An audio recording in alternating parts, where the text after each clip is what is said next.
Alright, you guys, I'm going to try to get through questions 9 through 14 on this one video. They're all pretty simple. Let me turn on my pen, first of all. I think it automatically turns off after a hot minute. So, here we go. Question 9. Which of the following is the solution to this equation? So, I mean, obviously with multiple choice questions, if you're really stuck, you can start substituting them in and see what works. But this is a pretty simple one, so I'm just going to go ahead and solve it regular ways. So 4 times 2x plus 3 divided by 5 equals 8. I'll just work backwards. I'll multiply each side by 5 first.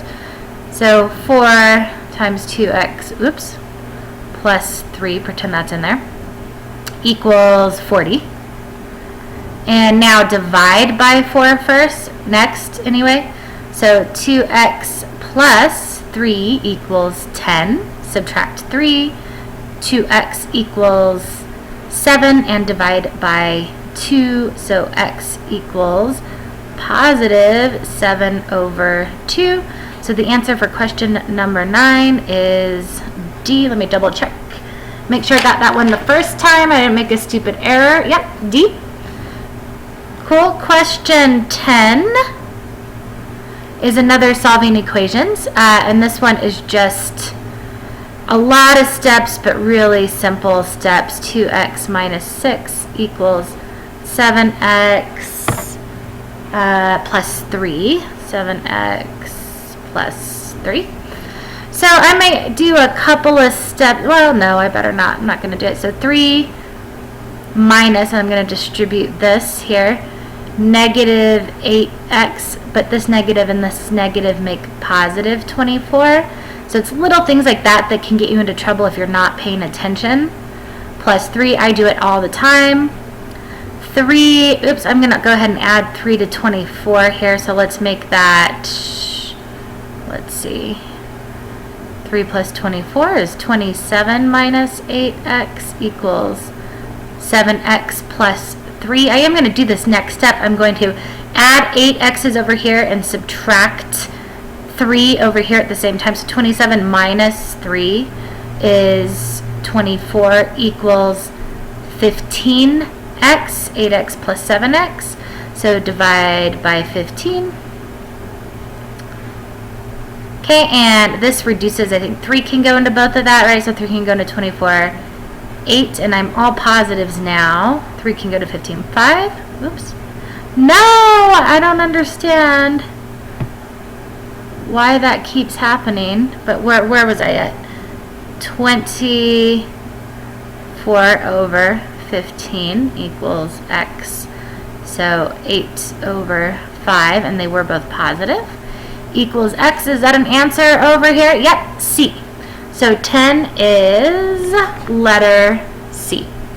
Question 11, it was already equal to 0 over here. So you can just really quickly put this in the calculator if you want. I think that's what I did. Let's see what I have over here. Not this one, but this one. Nope, it was this one. X squared plus 6x. Remember, my solutions are going to be where it's 0, so that's negative 6 and 0, so you can just double check there. And that answer is, let me clear this again, question number 11 is 0 and negative 6 is A. Okay, so 11 was A. Okay. Oh, good. So, 12. Question 12, solve the equation. Okay, you guys, this is going to be, if you didn't do this in your study guide already, a lot simpler than you think it is. If we start off with, let's just solve it the same way we would any other equation, right? 2 times the cosine of x, and the cosine of x is just a variable. It's just a lot longer of a variable than anything that we've had before. Plus 1 equals 0. So I'm going to subtract 1 from both sides. So 2 times the cosine of x equals negative 1.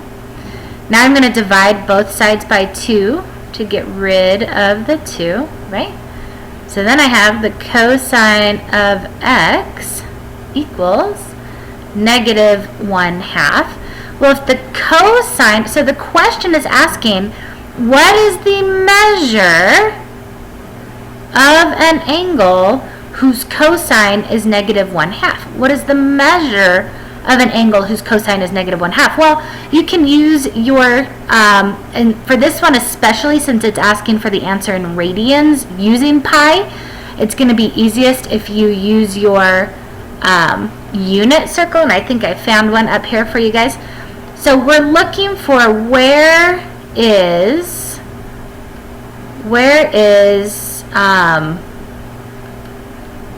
let me see if I can get my pen working on this.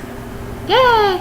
Where is negative 1/2 the cosine, and that's the x, so negative 1/2 is here.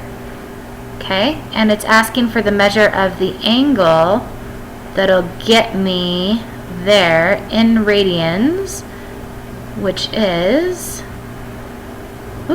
2 pi over 3. Okay, so hopefully that's an answer on our sheet. Let's see.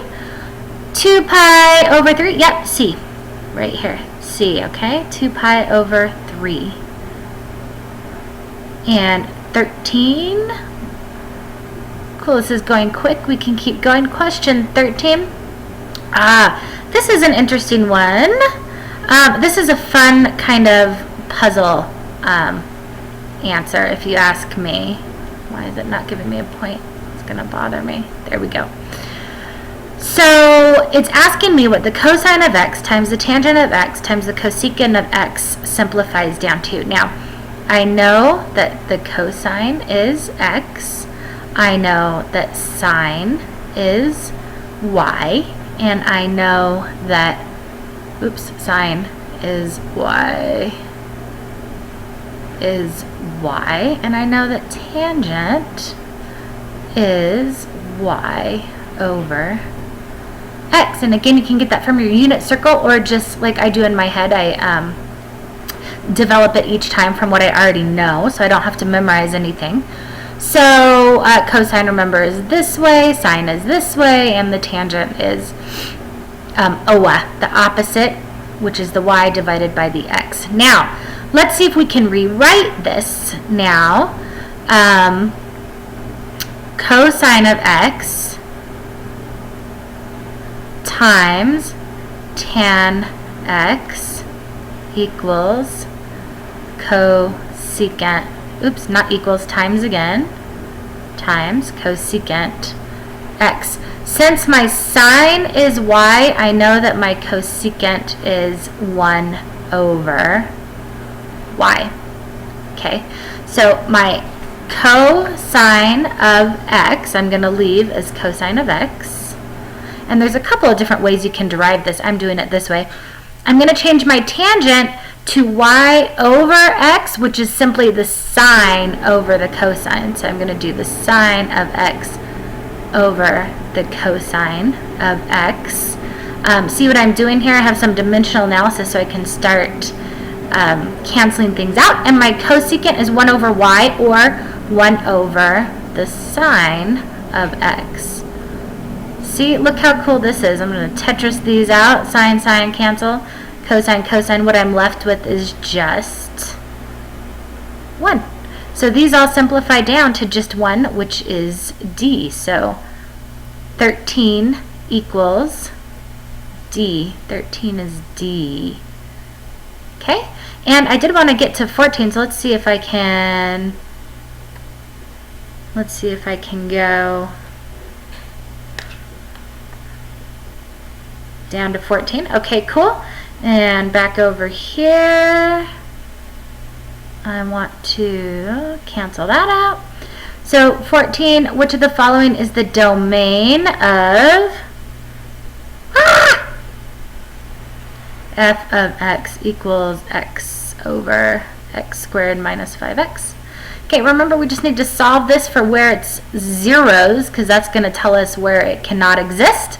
And our domain is everywhere else. So you can simply, what I did is I simply put this denominator into the graphing calculator. So if you, let's see, which one was it?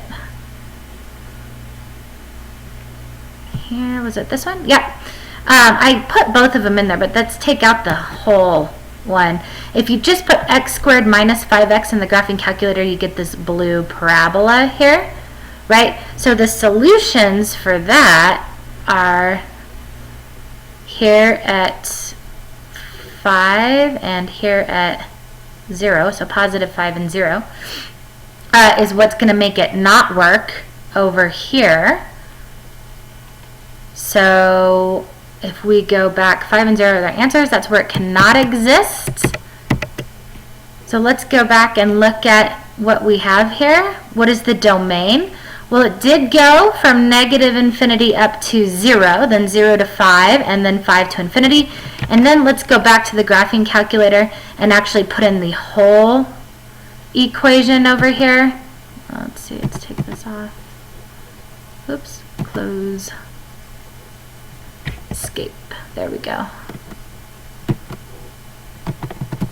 Okay, or I might not be able to get it figured out for you, but maybe. Escape, escape, I say.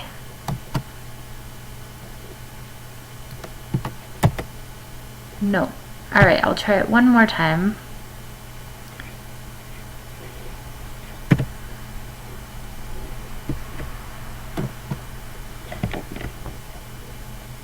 Okay, looks like I'm not going to be able to do it, but you can see it from graphing just the whole function where the asymptote's going to be, but you don't see the whole, which we talked about before. So the answer for this one is C. So 14 is C, right there. All right, we'll continue the next video starting at question number 15.